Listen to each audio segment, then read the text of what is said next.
Our guest today is Eddie Wilson. He's the co-founder of the Aspire Tour that helps and inspires entrepreneurs. It's been called the nation's largest business conference. Eddie, thank you so much for being part of our podcast today.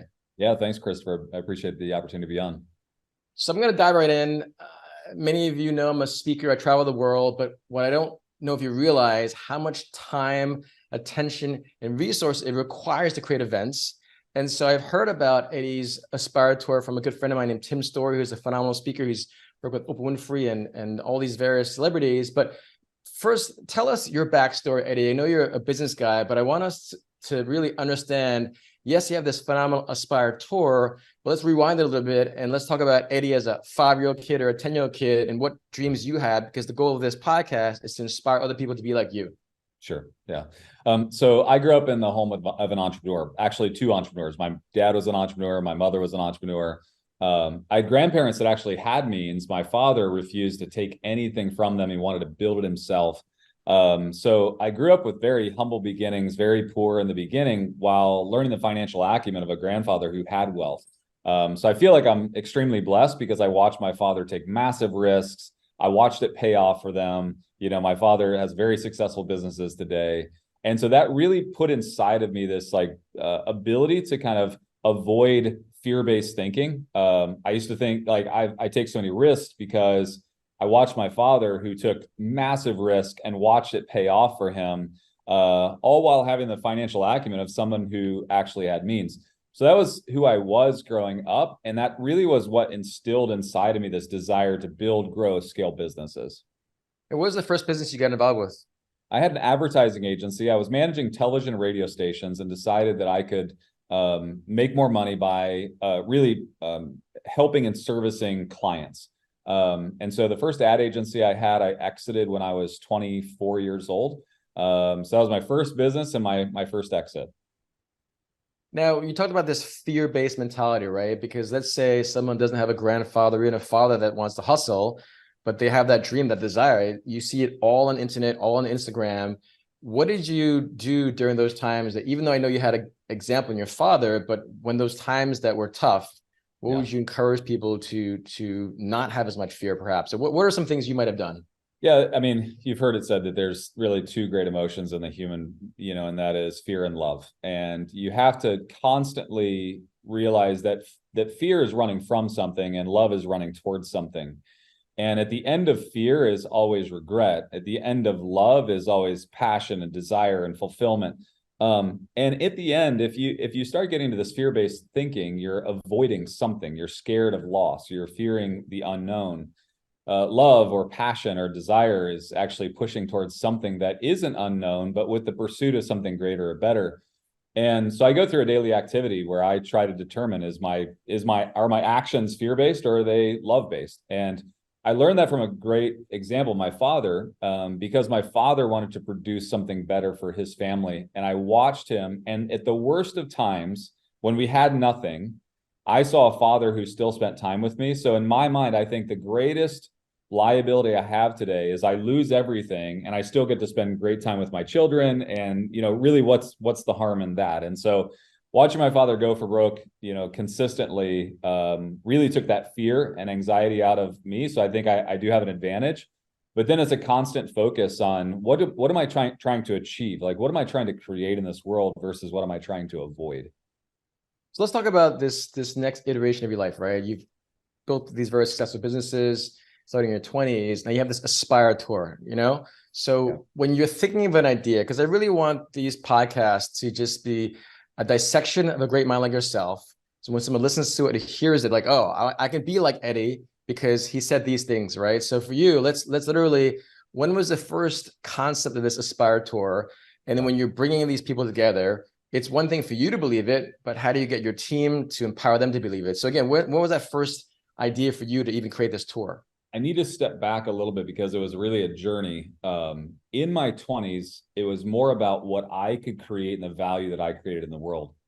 In my 30s, I realized that I had a ceiling if I was determining my opportunity based on my own ceiling, my own ability to produce.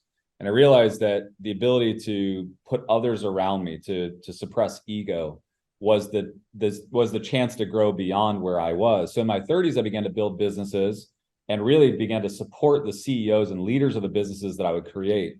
So in 2019, I had 86 companies in the private equity firm, but I really had 86 CEOs that I supported and grew and nurtured and pushed them to their greatest ability versus always being suppressed by my own ability.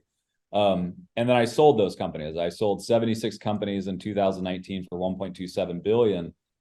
But at the end of that, it really was a lack of fulfillment, right? Like, even though I had created some great leaders and great businesses and had the capital and everything that I needed, I really felt empty and realized that no matter how much impact you make on yourself or even those around you, if you're not making impact on those that can't impact their own lives, the people that struggle to find food or struggle to find education or really have been put into a situation where they can't help themselves, I began to start exploring that. And really that was the genesis of what became the Aspire Tour, was because I really started focusing my efforts on, like, how can I make impact around the world? I founded a nonprofit called Impact Others, and we dig clean water projects every single month. I think we dug 14 or 16 wells this year. We feed about 4,000 children a day right now, educate and feed them. We've got hundreds of orphans and orphanages that we've built and house. And we've built sustainable businesses to really create that ecosystem that allows them to learn to work and provides back for the system that they're kind of involved with. And so that has brought a massive amount of fulfillment in my life. But in kind of COVID, I was sitting there and I was doing all this humanitarian work and I had all these huge exits behind me. And I always believe that for me, it's about the team that surrounds you. It's about the team that can elevate. Like, I feel like you're always better as a team. And I had a good friend of mine, Andrew Cordell, who in his own right had traveled the world, and he was one of the greatest business speakers internationally. When it came to just selling from a stage, like he really was, in my opinion, the best in the world. And he approached me during COVID and he said, hey, I know that you are funding all of these nonprofit endeavors. And he said, you've always built community. He said, and you've always essentially taken that community and built products and services to service them. And then you've exited those companies. And that's kind of how you've always operated. He said, what if we built a community of people that understood that there's something greater in life than just fulfilling our own needs, our own desires? And we began to point them at a purpose, like at what you want to do. And he really pitched me on the concept of Aspire, not as an event, but as a community. People who knew that they were created for something greater or bigger or better, they just didn't have the framework to get there. So whether it's mindset or business or financial opportunities like investments, like actually building a community of people that not just are taking action on that, but really have identified that this is who they are. This is what they want to be. This is the path that they need. And he said, what if we build that community and we begin to service that community? And what if every one of our messages is tied to impact others and making greater impact around the world? And he said, let's build a private equity firm again and build products and services or buy, companies to serve that group of people. He pitched me on that idea that day, and I thought through it and realized that no matter how many resources I had or how many exits I've had, that there's still greater need around the world than I could ever service. And that I had to create something else that exponentially increased what I was doing. And it wasn't about creating more dollars. It was about creating more people that have resources. And so we decided to start the Aspire Tour, really to build community and really to frame that community in the concept of, if we could teach you or give you the next step in your journey, would you consider a portion of whatever that is towards making an impact around the world, whether it's through our organization or through your own? And that is the framing of Aspire. I stand up every Aspire Tour, which is now the nation's largest business tour, anywhere from 3,000 to 5,000 people in attendance. And now it looks like we're going to grow to 7,000 to 8,000 to 9,000 in the upcoming events.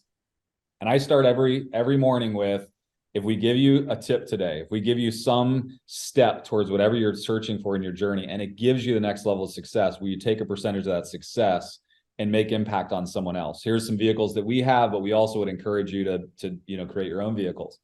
And that really has become the rally cry of the Aspire Tour. And we've seen some amazing things come out of it. And a lot of the celebrities that come and speak and give their time, they rally around that cause. And we've just had some phenomenal success. But that really was the genesis of it all. Really, it was a period of life, and when I was searching to find meaning, that really was a stepping stone to building community for all the people that are really searching in their life to find some level of meaning or fulfillment. And let's talk about that meaning. There's a book I read recently called The Power of Meaning, and she talks, her name is Emily Estefani, and she talked about how the subtitle is how to find happiness in a world obsessed with, well, how to find fulfillment in a world obsessed with happiness. So the word meaning, you have this phenomenal vision, you have all this past experience, but what are some meaningful moments, conversations, memories that you've had for these aspirators? Because again, I am a speaker myself, Sure. but the audience is what I always remember. Just like Michael Jordan, when they asked him at the peak of his career, like, why do you do what you're doing? It's like, there might be one person in the audience does not see Michael Jordan. So for you, again, amazing, phenomenal business success. But tell us about these meaningful experiences that you feel that you've experienced during this tour, so that they can really get inspired by not just your tour, your business, but really the community that you're building today. Sure. Yeah, I didn't know how well the tour itself would rally behind some of the projects we have. One of the companies that I have as the private equity firm is a coffee company.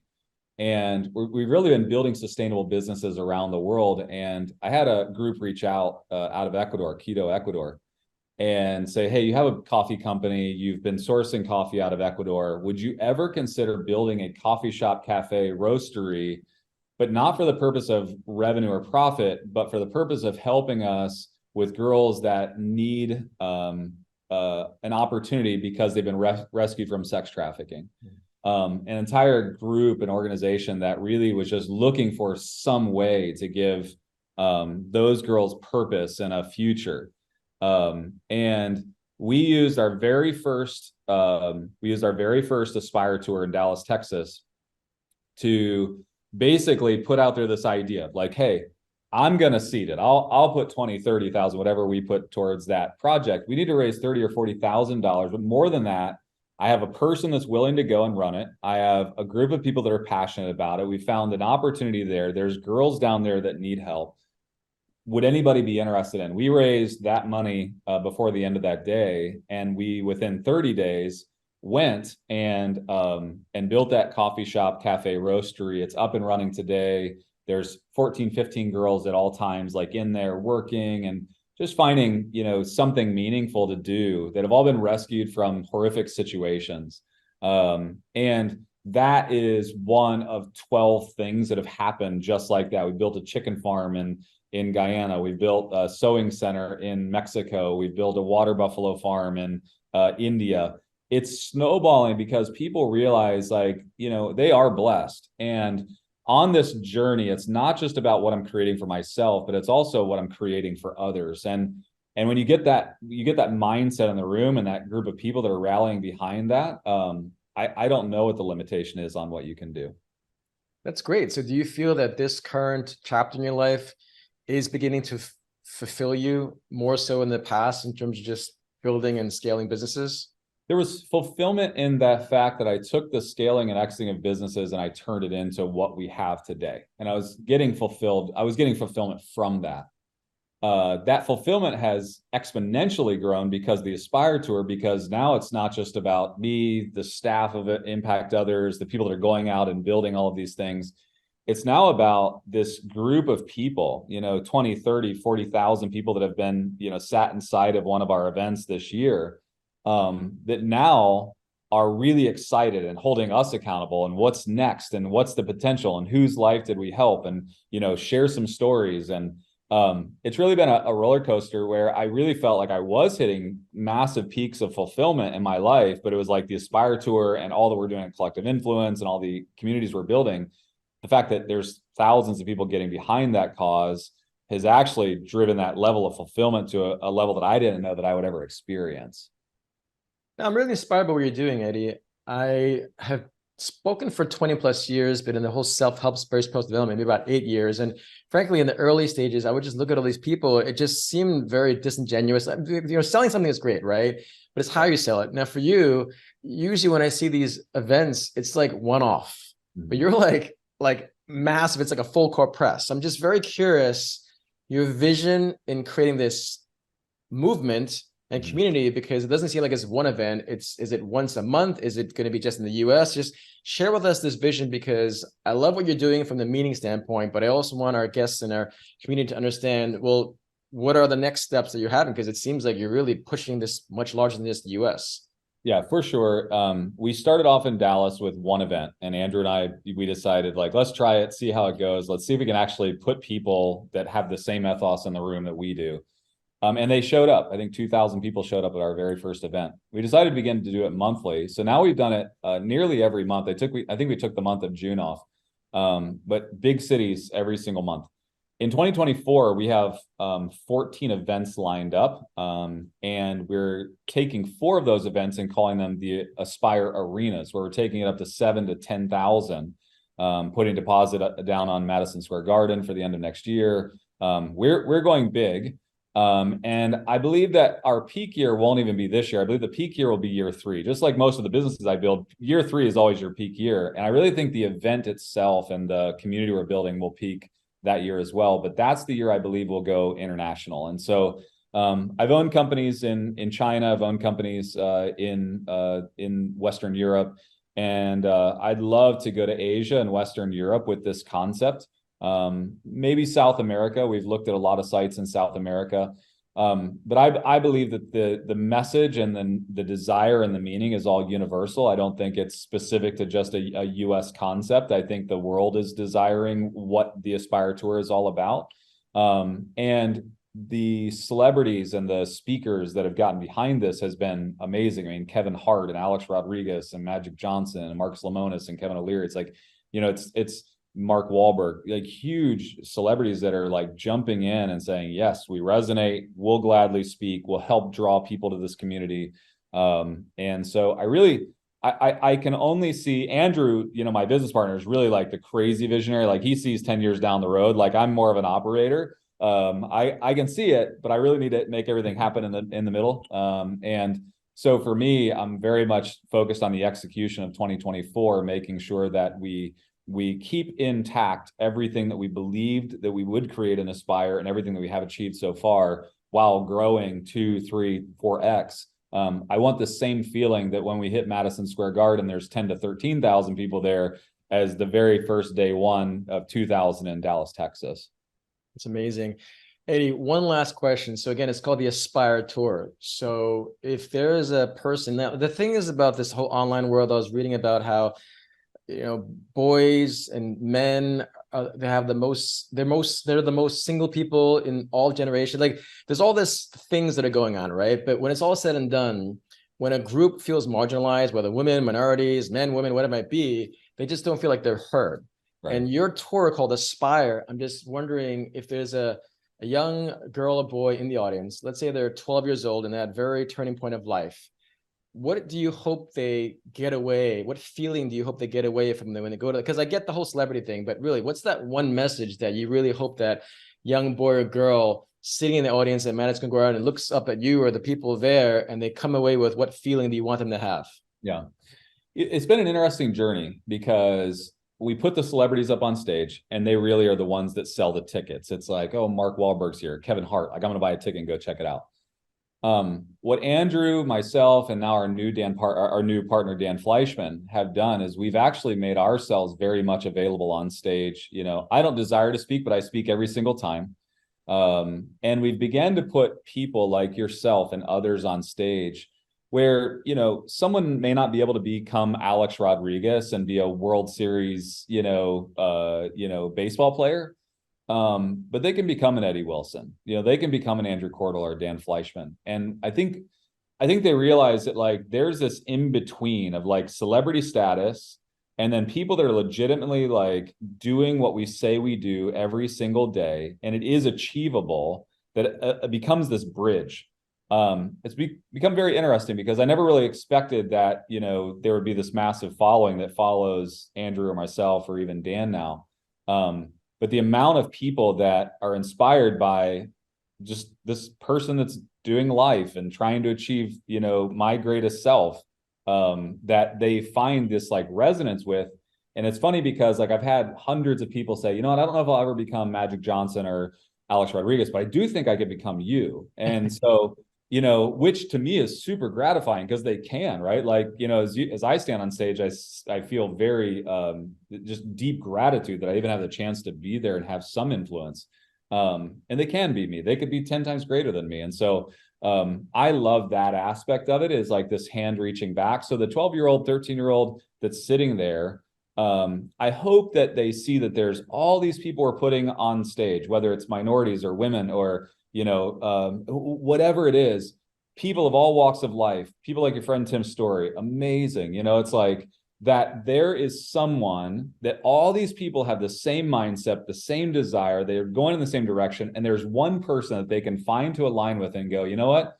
I'm going to take a step towards that because that's the step towards where I want to go. And I want to become that bridge from where they are to what they're dreaming about in the future.